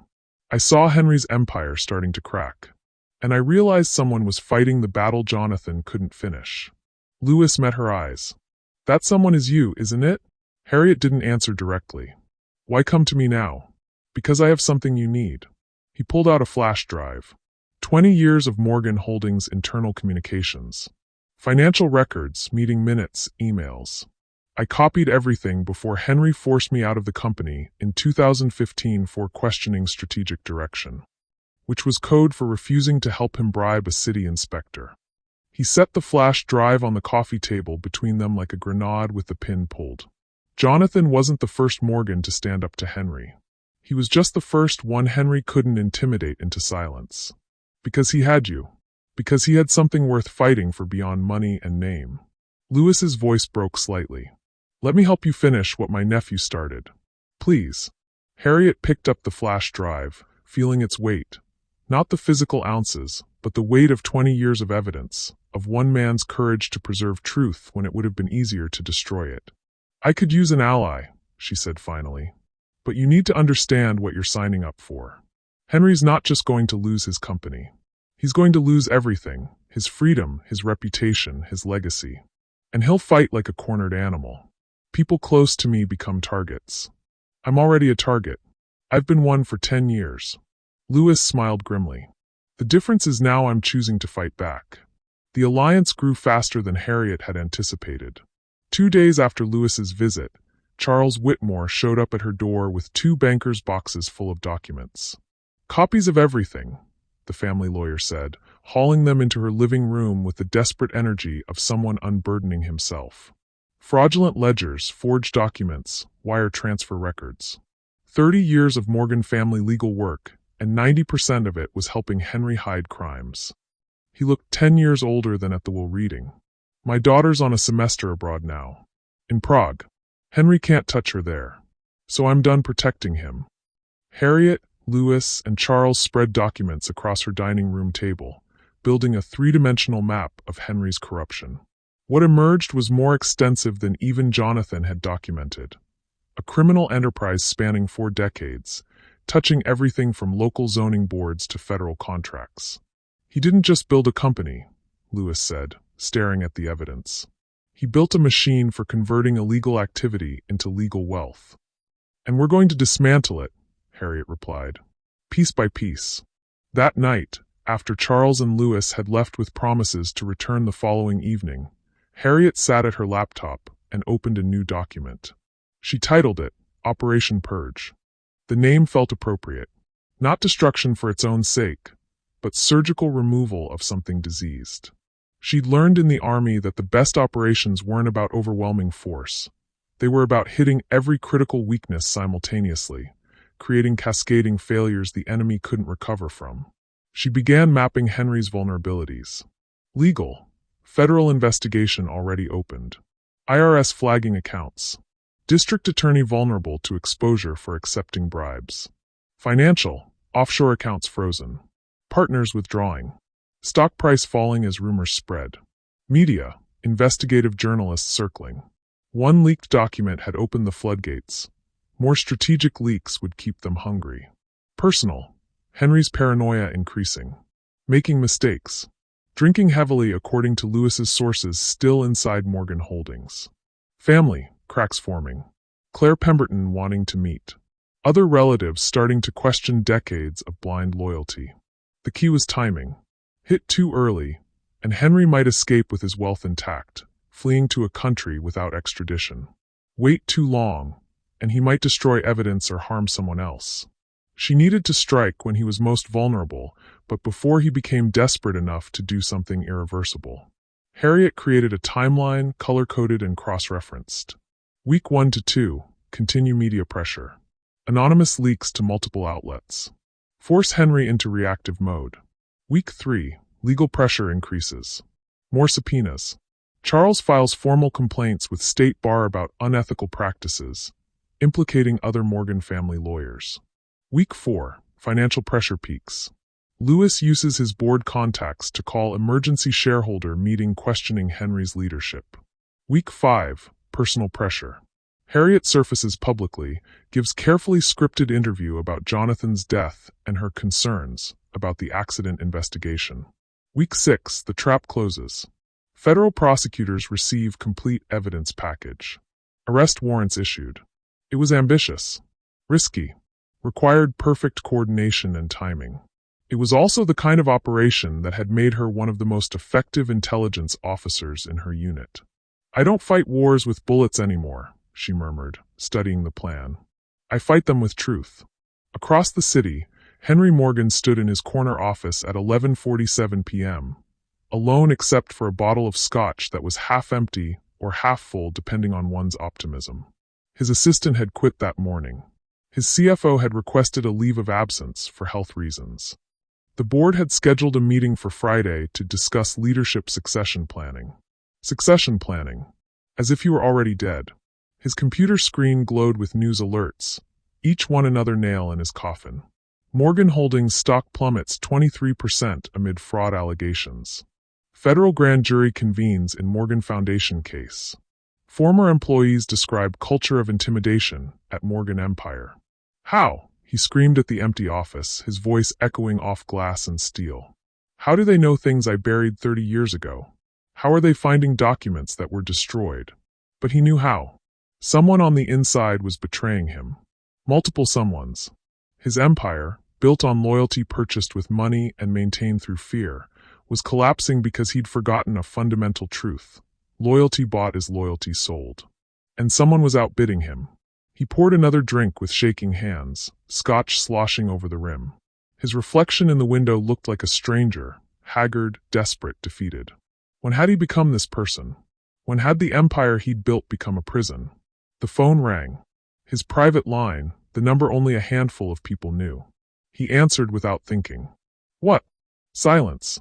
Then a woman's voice, calm and measured. "You're wondering how we're doing this. How we're taking everything you built and exposing it piece by piece." "Harriet, I'll destroy you," Henry snarled. "Everything you love, everyone you care about. You already tried that. You murdered my husband. You assaulted me. You threatened my children." Her voice never rose, never wavered. "And all you did was show me exactly who you are. Now I'm showing the world. You can't prove. I can prove everything. Every offshore account, every bribe, every fraudulent transaction. Jonathan documented it all before you killed him.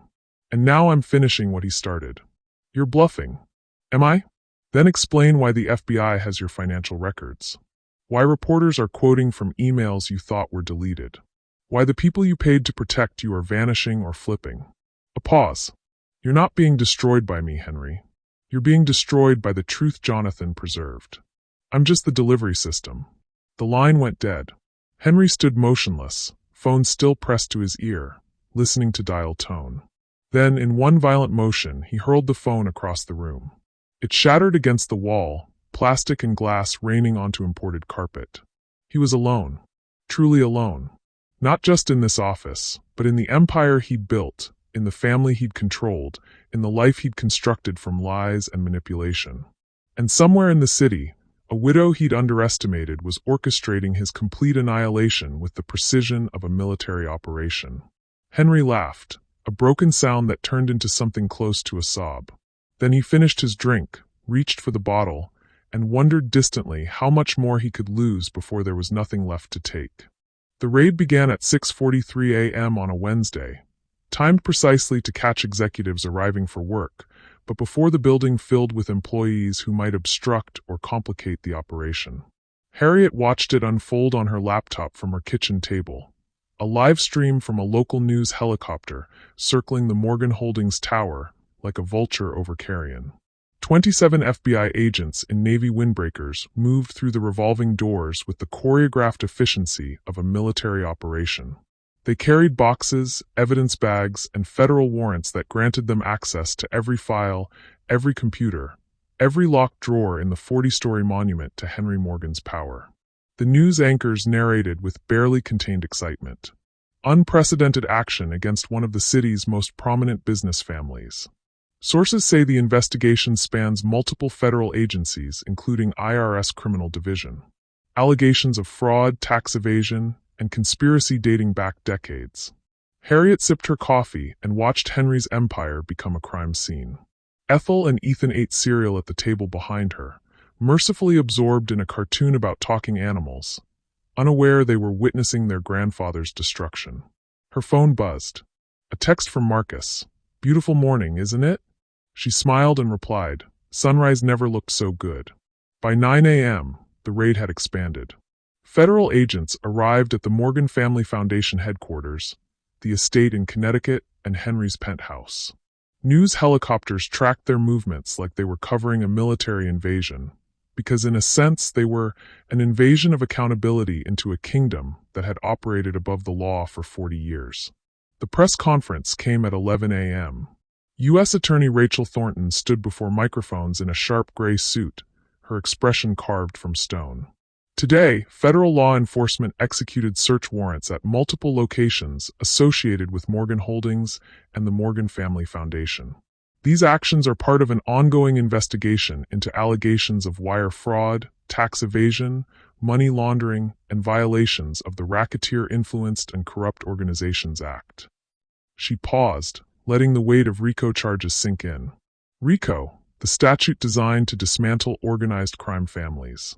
We allege that Henry Morgan and co-conspirators operated a decades-long scheme to defraud the United States government of tax revenue, to bribe public officials, and to use a charitable foundation as a vehicle for money laundering. The evidence we've reviewed suggests this was not opportunistic crime, but systematic, intentional, and sophisticated criminal enterprise. Questions erupted from reporters. Thornton raised a hand for silence. "I want to be clear. These are allegations, and Mr. Morgan is presumed innocent until proven guilty.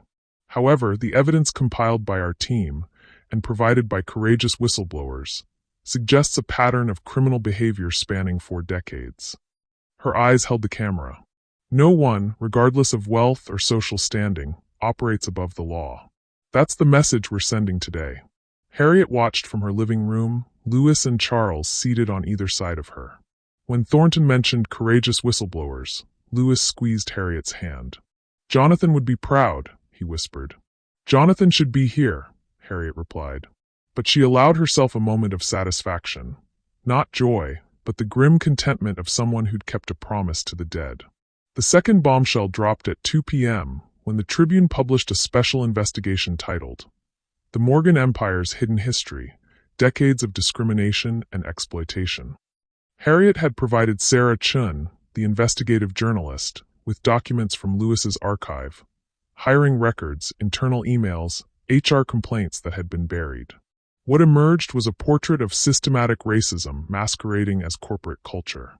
The article detailed how Morgan Holdings had never promoted a person of color to executive level in 50 years of Operation Internal Emails, where Henry referred to diversity initiatives as optics management and complained about lowering standards to satisfy quotas, multiple discrimination lawsuits, settled with NDAs that silenced victims in exchange for money. A hiring manager instructed to find culture fit candidates with culture explicitly defined in emails as people who look like they belong in our legacy. Jonathan's name appearing in several email chains, pushing back against discriminatory practices and being overruled by his father. The last detail made Harriet's chest ache. Even in death, Jonathan was fighting his father's prejudice. By 4 p.m., protesters had gathered outside Morgan Holdings. What started as a dozen people with handmade signs grew to hundreds by evening. The chants echoed through the financial district. Justice for Jonathan. Old money, old racism. Morgan's empire built on lies. News drones captured footage of Henry's portrait being removed from the Morgan Holdings lobby by embarrassed facilities staff. The massive oil painting, Henry at 50, commanding and confident, was carried out a service entrance like a piece of condemned furniture. The symbolism was devastating. At 6 p.m., Harriet stood on her front porch before a cluster of reporters who'd been camped outside her house since the raids began. She'd prepared for this moment, choosing her words with the precision of someone who understood that sound bites became history.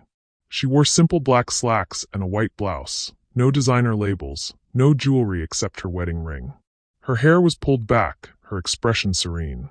Behind her, Maria kept the twins inside, shielding them from the chaos. "I'll make a brief statement and take no questions," Harriet began, her voice steady. "My name is Harriet Morgan. I'm a widow, a mother, and a veteran who served this country for 8 years. I'm also the woman Henry Morgan assaulted at my husband's while reading because he believed his wealth and name placed him above basic human decency." Camera flashes popped like fireworks. She continued, "My husband, Jonathan Morgan, spent the last months of his life documenting his father's crimes, not for revenge, but because he believed in accountability. He believed that truth mattered more than protecting a family name built on corruption. And he died for that belief."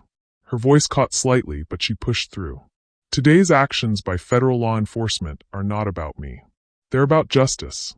They're about proving that power, real power, doesn't come from money or intimidation. It comes from courage, from standing up when it would be easier to stay silent, from choosing what's right over what's convenient." She paused, meeting the camera lenses directly. "We are not victims of power. We are proof that power can be reclaimed. Thank you." She turned and walked inside, closing the door on the shouted questions. Her hands shook as she locked it, adrenaline finally catching up to performance. But when she checked her phone moments later, the statement was already trending nationally. Lewis texted, "Perfect. You just won the narrative war." The exodus began within hours. Morgan Holdings board members started resigning via terse press releases. Partners in joint ventures issued statements, terminating all business relationships pending resolution of legal matters. The Morgan Family Foundation's remaining board members, those not already implicated, abandoned ship so fast they left wake. By Thursday morning, Henry's personal and corporate accounts were frozen by federal order. Every asset, every investment, every dollar he'd spent 40 years accumulating, locked behind legal walls he couldn't breach. The man who'd bought judges couldn't find one willing to take his calls. The man who'd bribed politicians watched them delete his number.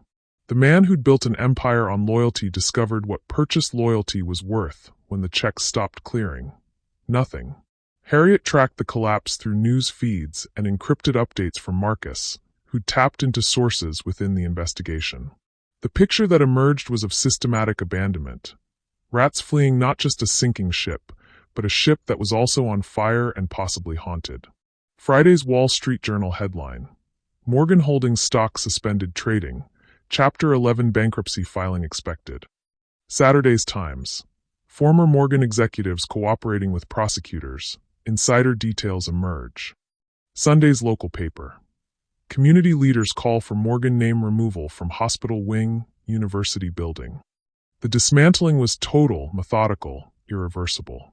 On Monday morning, Harriet received the first anonymous threat. A letter, hand-delivered to her mailbox, with no return address.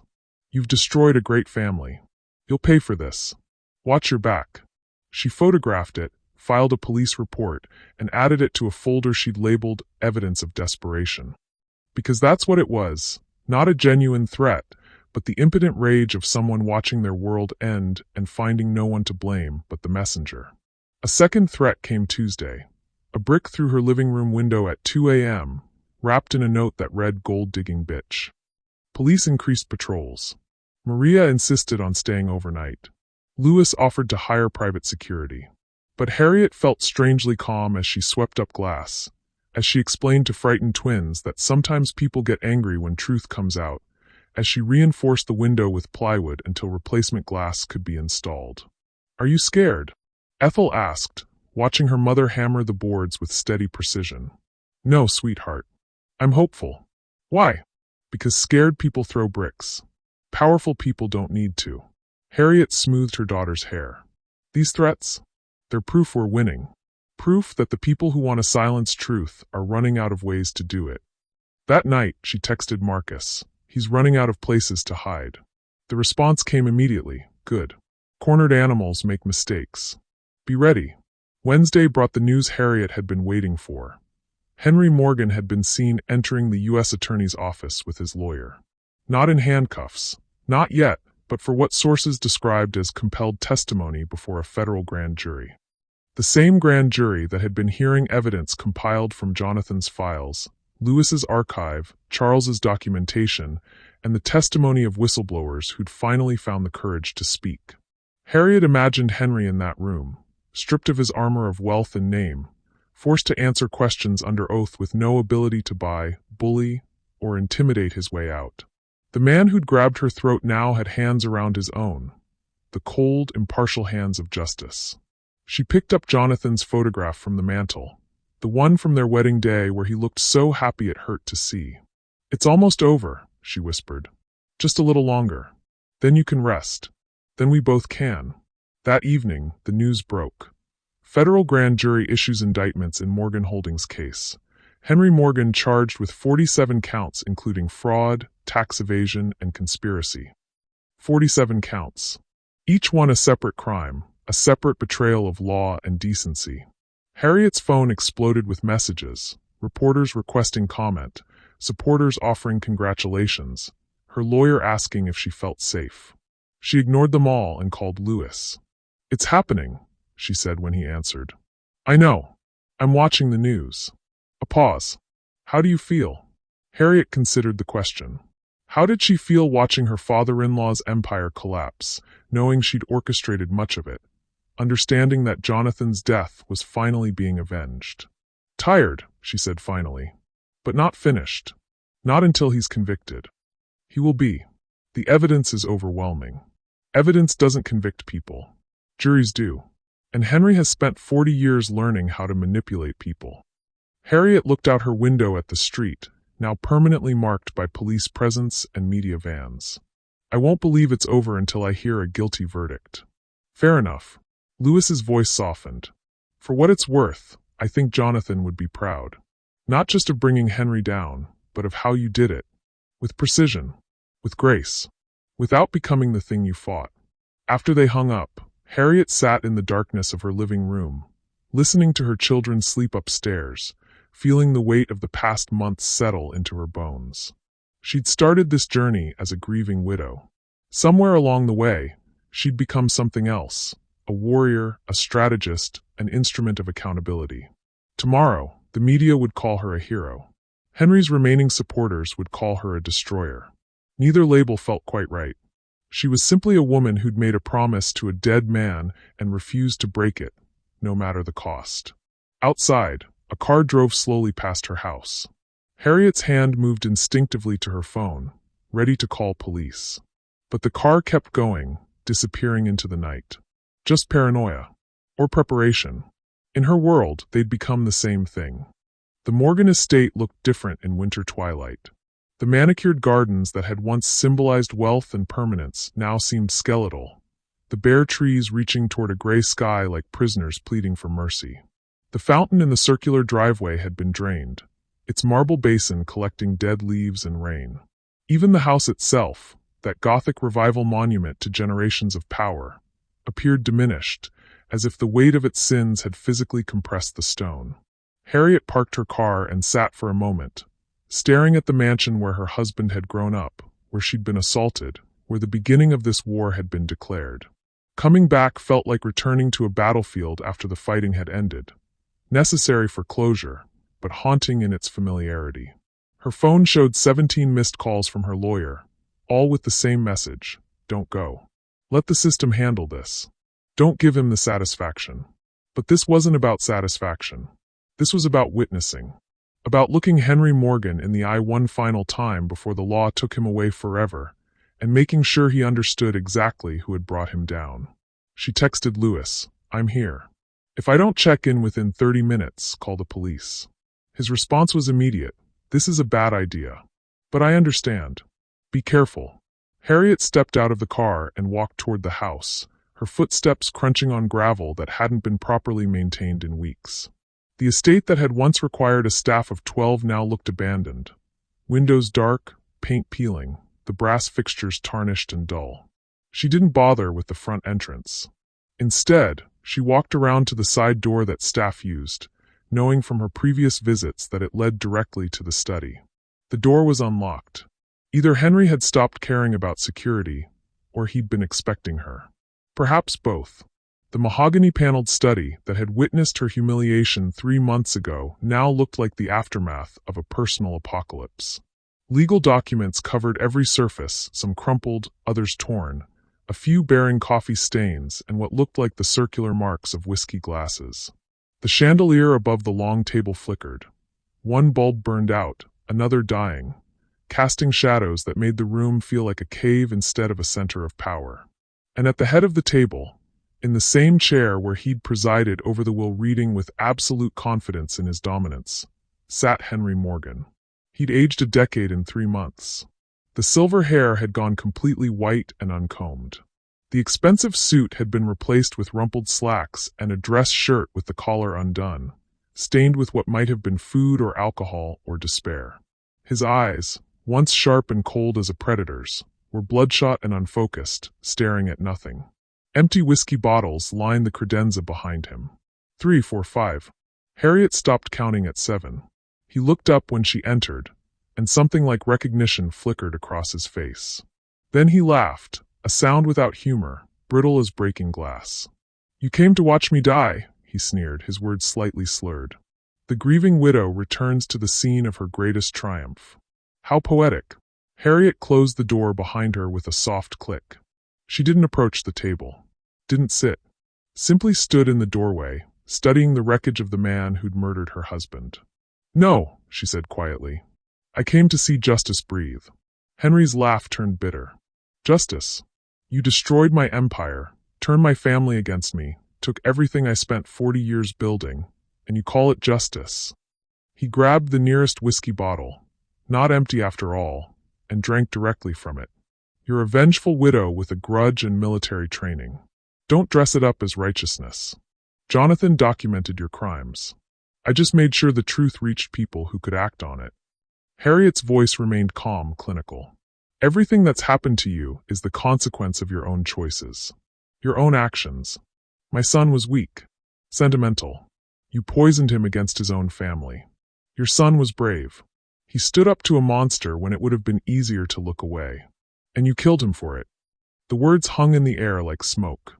Henry's face flushed crimson, rage cutting through the alcohol fog. He stood abruptly, the chair scraping across hardwood with a sound like a scream. "You have no proof of that. No evidence. That was an accident. Viktor Kozlov kept records." Harriet's tone didn't change, but her words landed like precision strikes. "The investigator you hired to arrange Jonathan's accident? He documented everything before disappearing. Emails, wire transfers, audio recordings of your instructions. The FBI has all of it." Henry's face went from red to white. "You're lying." "I'm not. And you know I'm not." Harriet took a single step forward. "You authorized the brake line compromise. You chose the location. You paid $150,000 to make your son's murder look like mechanical failure. And now 12 jurors are going to see the evidence and send you to prison for the rest of your life." "No!" Henry roared and lunged across the table with the same explosive violence he'd shown at the will reading.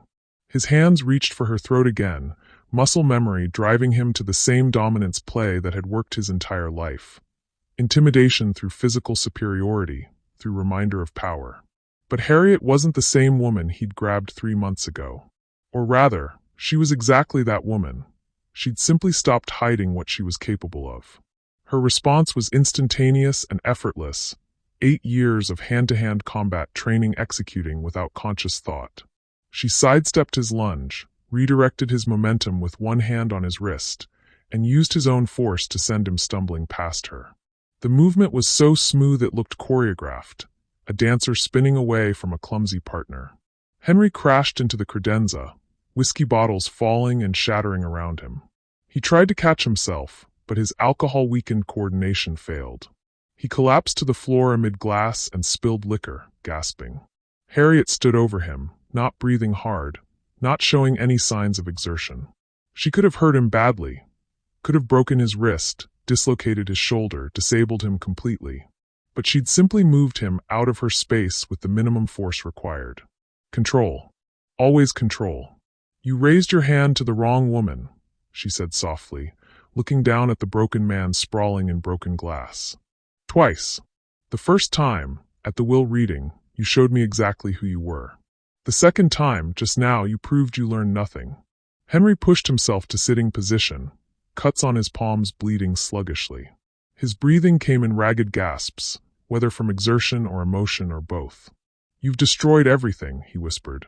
My company, my reputation, my family legacy. You did that. Harriet crouched down to his level, making sure he could see her eyes clearly. Every crime documented in those federal indictments? You committed those. Every person who testified against you? You betrayed their trust first. Every dollar the government is seizing? You stole that from taxpayers, from charities, from people who believed the Morgan name meant something noble. She stood, and the sirens became audible in the distance, faint but growing closer. I didn't destroy your legacy, Henry. I exposed it. There's a difference. The sirens grew louder. Red and blue lights began painting the study walls through the windows, pulsing like a heartbeat. Henry's eyes widened with animal panic. What did you do? I notified the U.S. Marshals that you'd violated your bail conditions by contacting me, a potential witness in your trial. I also mentioned you'd attempted to assault me again. Harriet walked to the study door and opened it. They're coming to arrest you. Again. And this time there won't be bail. You'll wait in detention until your trial. You set me up, Henry breathed. You came here to provoke me, to make me. I came here to give you a choice. Harriet's voice carried across the room with absolute clarity. You could have apologized. You could have shown remorse. You could have, for once in your life, chosen humanity over ego. Instead, you lunged at me. You tried to hurt me. Again. Just like you can't help yourself. The front door burst open. Footsteps thundered through the mansion, multiple sets, heavy boots on marble floors. Commands shouted in the clinical language of law enforcement. U.S. Marshals. We have a warrant. Henry tried to stand, slipped in whiskey and blood, fell again. He looked up at Harriet with something that might have been hatred or might have been defeated recognition. You planned this. All of it. Jonathan planned it, Harriet corrected. He documented your crimes, preserved the evidence, and trusted me to finish what he couldn't. I just followed through.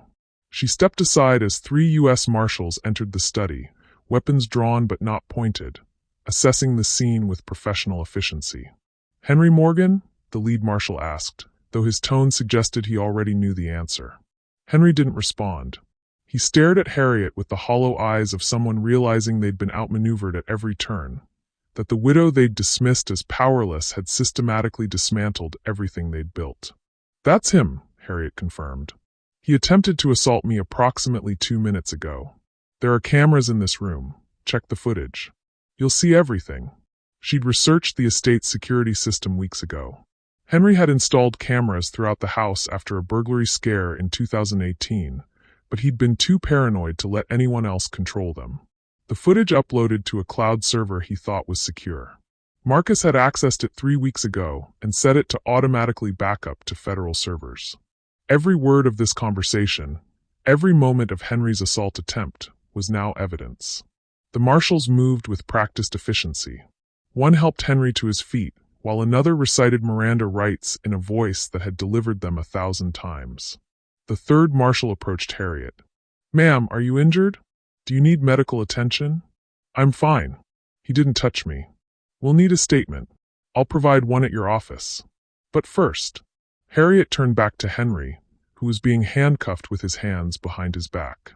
She wanted him to hear this clearly, wanted these words to be the last thing she said to him face to face. "You raised your hand to the wrong woman twice," she said, her voice carrying the quiet authority of someone who'd fought in real wars, who'd faced real enemies, who understood what actual power looked like. "Now the world will see the third strike, your downfall.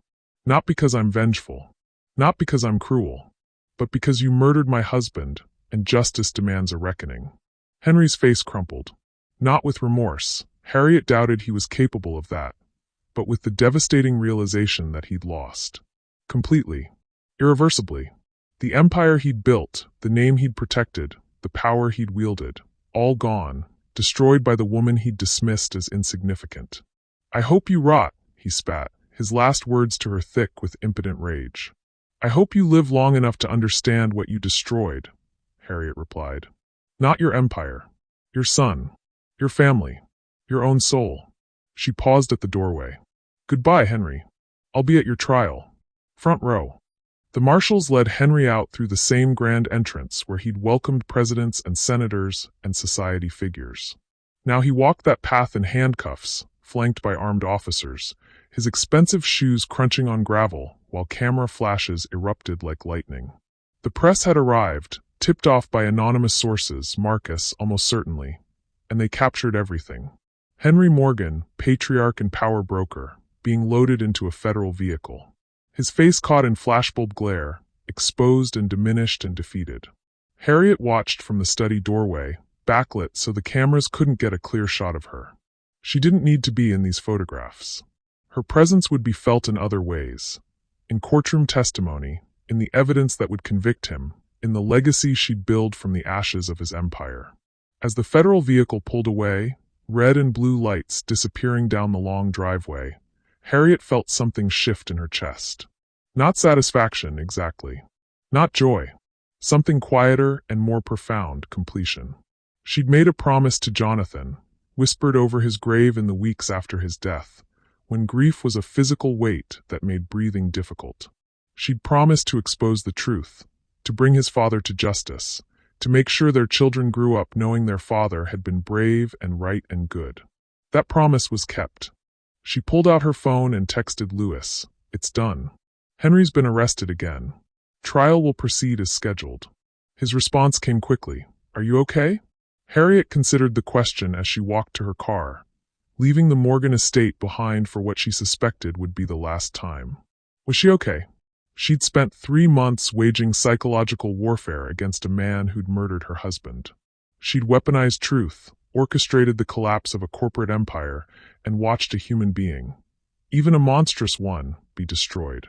Was she okay? "I will be," she typed back, "when it's completely finished."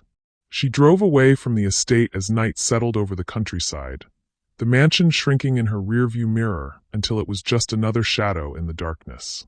Ahead of her, the road stretched toward home, toward her children, toward a future that was finally free of Henry Morgan's shadow. The war wasn't over. The trial would take months, and Henry's lawyers would fight with everything they had left. But the battle was won. The empire had fallen. The truth was exposed. And Harriet Morgan, widow and veteran and mother, had proven something her father-in-law never understood. That real power doesn't come from money or intimidation or inherited names. It comes from courage. From standing up when everyone expects you to fall down. From fighting battles not with violence, but with the one weapon that tyrants can never defeat. The truth, delivered with precision, by someone who refuses to be silenced. 1 year later, the morning sun filtered through oak trees that had witnessed a century of Morgan family history, painting golden patterns across renovated gardens where wildflowers now grew between the formal hedges. The fountain in the circular driveway ran clear again, but the bronze plaques that had once proclaimed the estate's heritage had been replaced with a single modest sign.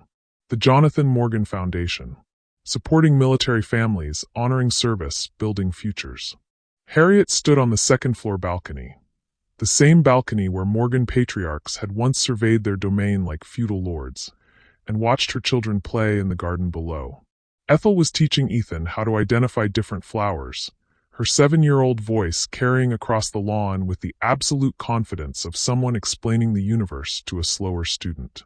Ethan listened with the patient tolerance of a brother who'd heard this lecture before but loved his sister enough to pretend it was new. They looked so much like Jonathan. The same gentle way of moving through the world. The same curiosity about small things, beetles and birds, and the way light changed watercolors. The same fundamental kindness that Henry Morgan had tried to beat out of his son and failed. "They're beautiful," said Dr. Lewis Carter, stepping onto the balcony with 2 cups of coffee. He'd aged this past year, but in a good way. The stress lines around his eyes had softened into something more like contentment. Jonathan would be so proud. "He'd be embarrassed by all the attention," Harriet replied, accepting the coffee. "You know how he was about public recognition. Which is exactly why the foundation needed his name." Lewis gestured toward the estate grounds, where construction crews were finishing the conversion of the West Wing into counseling offices and educational spaces.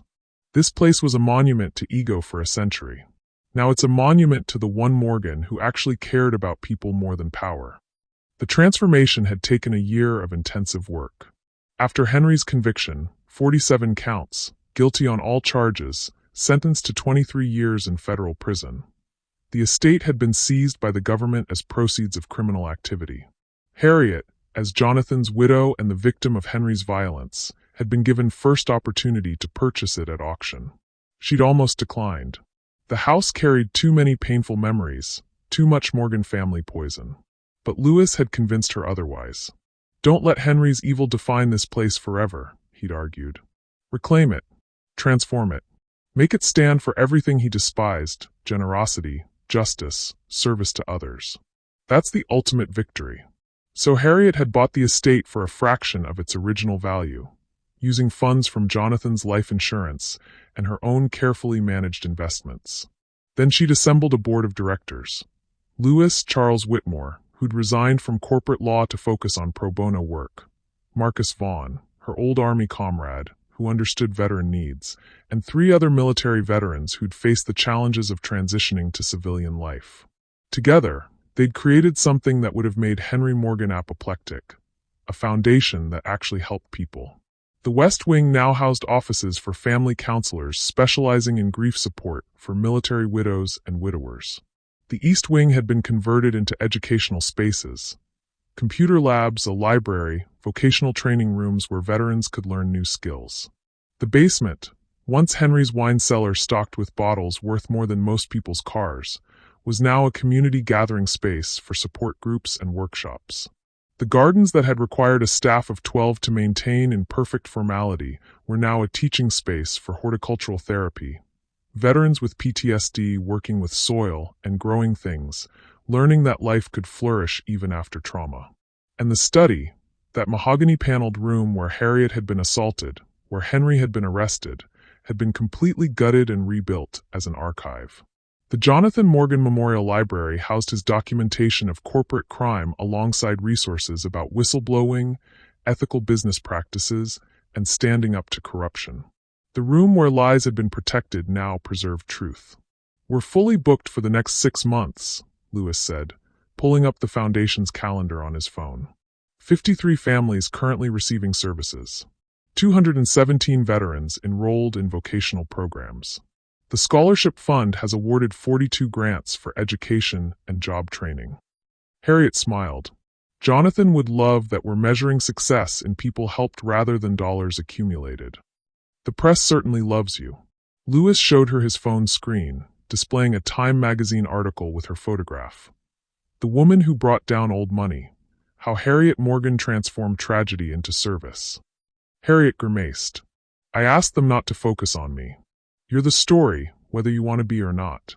Widowed veteran takes down corrupt empire, converts seized estate into charitable foundation, refuses all personal profit." Lewis grinned. "You're basically a superhero, and superheroes don't get privacy." "I'm not a hero. I'm a woman who kept a promise to her husband." which is exactly the kind of thing a hero would say. The interview requests had been relentless.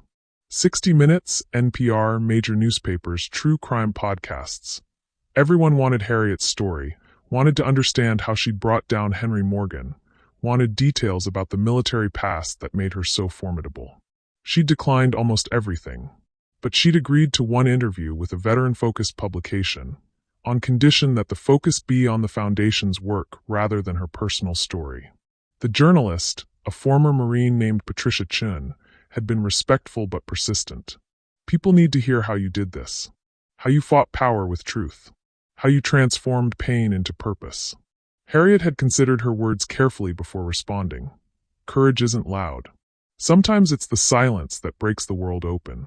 Jonathan was silent about his father's crimes for too long, and it cost him everything.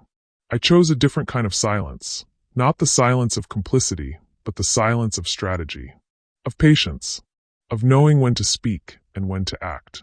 She'd paused, choosing her next words with the precision of someone who understood they'd be quoted.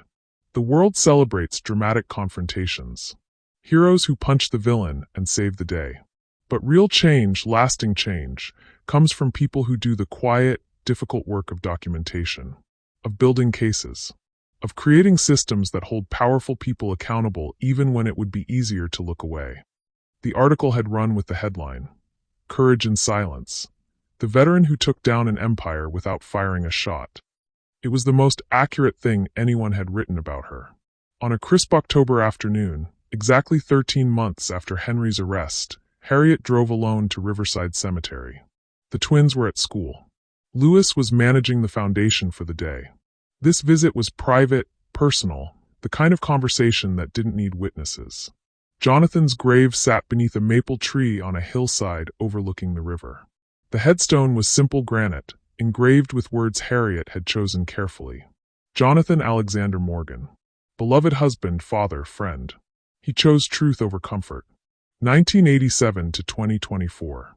She'd rejected the Morgan family's suggested epitaph. Something about heir to a legacy that made Jonathan sound like an inheritance rather than a human being. This was better. This captured who he actually was.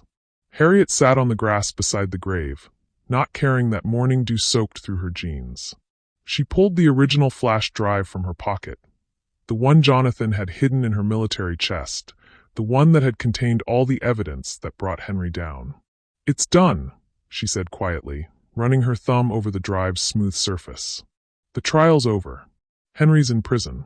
The estate is a foundation. The twins are thriving. Your legacy isn't the Morgan name anymore. It's the hundreds of people being helped by the work you started." A breeze rustled through the maple leaves, sending a few spinning down around her. "I brought this to show you." She held up the flash drive. "Everything you documented, everything you risked your life to preserve, it worked. Justice happened. Not perfect justice, maybe, but real accountability. The kind you believed was possible even when I doubted." She placed the flash drive against the base of the headstone, in the small space where flowers were usually left.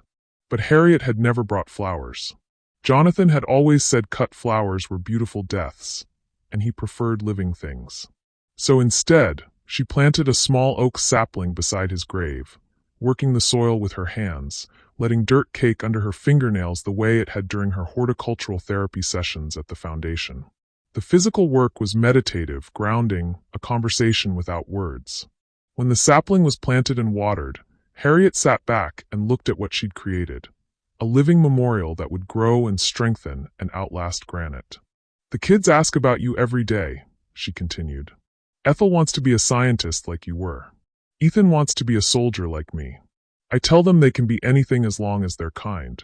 As long as they choose truth over comfort." She smiled. "I stole that from your headstone. Hope you don't mind." The river below reflected afternoon sunlight, turning the water into liquid gold. "I miss you," Harriet whispered. "Every day, every moment. I miss your laugh, your terrible jokes, your way of seeing good in people even when they didn't deserve it. I miss having a partner who understood why justice matters more than winning." She stood, brushing dirt from her jeans. "But I kept my promise. I finished what you started. And now I'm going to spend the rest of my life making sure your name means something better than old money and older prejudice. I'm going to make sure Ethel and Ethan grow up knowing their father was brave. That courage looks like documentation and truth-telling, and standing up when it's easier to stay silent. Harriet touched the headstone one more time, her palm warm against cool granite. The war's over, Jonathan. You can rest now. We both can. She drove back to the foundation as the sun began its descent, painting the estate in shades of amber and rose. The building that had once represented everything wrong with inherited power now glowed with a different kind of light. The warmth of a place doing real work, helping real people, transforming trauma into healing. Lewis met her at the entrance, holding a tablet. You've got a call from the Veterans Administration. They want to partner with us on a pilot program for widow support services. National rollout if it's successful. Schedule it, Harriet said. We'll make it work. Inside, the foundation hummed with purposeful activity. In one room, a support group for military widows shared stories and strategies. In another, a veteran was learning computer programming, his instructor patient and encouraging. In the library, someone researched business ethics while taking notes in careful handwriting. Harriet climbed the stairs to her office, a modest space with windows overlooking the gardens where her children played. She could see them still, Ethel and Ethan, joined now by other Foundation kids in an impromptu game that involved much running and laughter. Her phone buzzed. A text from Marcus. CNN is doing a documentary on corporate accountability. They want to feature the Morgan case. Your call. She typed back. Only if they focus on whistleblower protection and systemic change. I'm not interested in revenge narratives. You never were, Marcus replied. That's why you won. Harriet set the phone down and opened her laptop to the Foundation's financial reports. They were operating in the black, donations exceeding expenses, with a growing endowment that would sustain the work long after she was gone. Jonathan's life insurance money had been the seed, but the Foundation had grown beyond that, supported by people who believed in the mission, who understood that real legacy meant service rather than accumulation. On her desk sat a framed photograph from the Foundation's opening ceremony 6 months ago. Lewis, Charles, Marcus, and Harriet standing in front of the estate with a banner reading, "The Jonathan Morgan Foundation, where truth becomes service." She studied that photo. 4 people who'd fought a quiet war against corruption and won. They looked tired but satisfied, ready for the next battle, whatever it might be. But for now there was peace. Harriet closed the laptop and returned to the balcony, watching the afternoon fade into evening, watching her children play in gardens that had been transformed from monuments to ego into spaces of healing. The war was over. Henry Morgan was in prison, his empire dismantled, his crimes exposed, his name forever associated with corruption rather than prestige. But as Harriet stood there, feeling the autumn breeze cool her face, she realized something profound. Victory had never been about revenge. Not really. Revenge would have been quick and hollow, a moment of satisfaction followed by emptiness. This was different. This was transformation. This was taking something poisonous and making it healing. This was ensuring that Jonathan's death meant something beyond tragedy. This was building a legacy worth inheriting. Victory wasn't Henry's downfall. Victory was Ethel laughing in a garden that used to represent everything her grandfather valued, and now represented everything he despised: generosity, service, love. Victory was the oak sapling growing beside Jonathan's grave, roots deepening year by year, becoming strength that would outlast stone. Victory was the flash drive placed at that grave, evidence preserved, justice served, truth honored. Victory was the hundreds of families who would be helped by a foundation built from the ashes of an empire. Victory was peace. Not the absence of conflict, but something deeper, the presence of purpose. Of knowing she'd fought the right fight in the right way. Of understanding that her children would grow up in a world slightly more just because she'd refused to be silent. Harriet watched the sun set over the estate, painting everything in shades of gold and violet, and allowed herself something she hadn't felt in over a year. Hope. Not naive optimism, but the grounded kind that comes from doing hard work and seeing it matter. The kind that sustains through grief and challenge and the long, difficult process of building something better from ruins. "Thank you," she whispered, to Jonathan, to the universe, to whatever force had given her the strength to finish this journey. Thank you for trusting me, for leaving me the tools I needed, for believing I could finish what you started. Below, Ethel called up to her. Mama, come play with us. And Harriet, widow and veteran and foundation director and mother, descended the stairs to join her children in a garden transformed, in an estate redeemed, in a legacy reclaimed. The war was over. Peace had won. And that, she realized, had always been the point.